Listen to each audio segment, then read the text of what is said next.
number 14. We've got a block.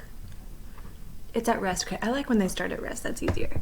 And then it goes down. Is my pin working? It is. How much work is done by gravity? Okay, so at the tippy top here, we've got all gravitational potential. Down here,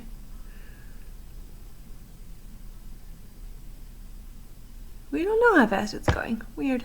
Okay. We're gonna call this the ground.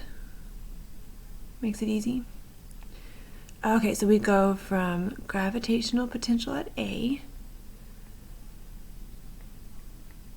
to less gravitational potential at B, plus whatever work is done by gravity. Okay. Otherwise, that equals things not true. All right, law of conservation of energy says that energy before and energy after always have to be the same.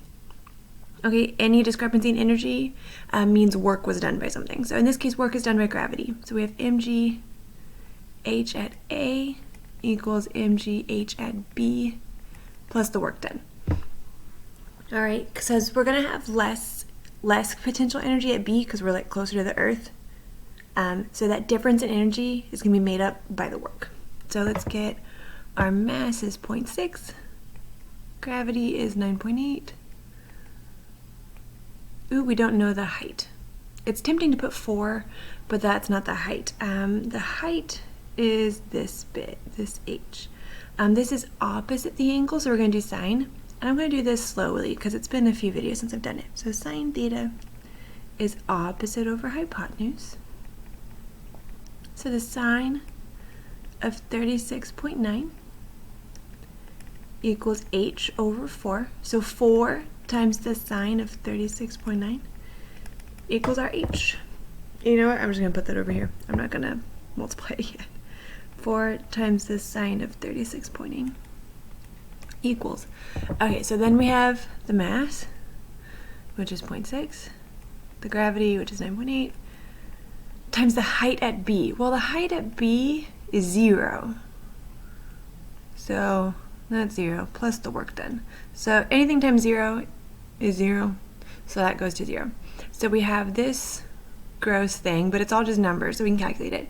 That will equal the work done. So let's do this. Make sure your calculator's in degrees, not radians.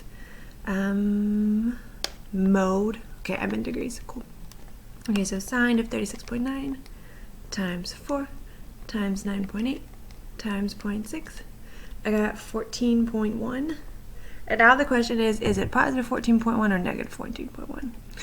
It is positive because we had energy here. All right, so like energy before has to equal energy after, initial and final. So our energy here is from gravity, woohoo, just gravitational potential at A. So then we have gravitational potential at B plus the work done. Okay, if this is 0, then the work done has to equal the gravitational potential at A.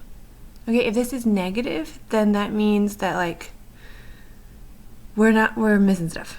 All right, we're not gonna have the same energy before and after, and that breaks the law of conservation of energy, and we don't break the law in my classroom. Okay, so the answer is B.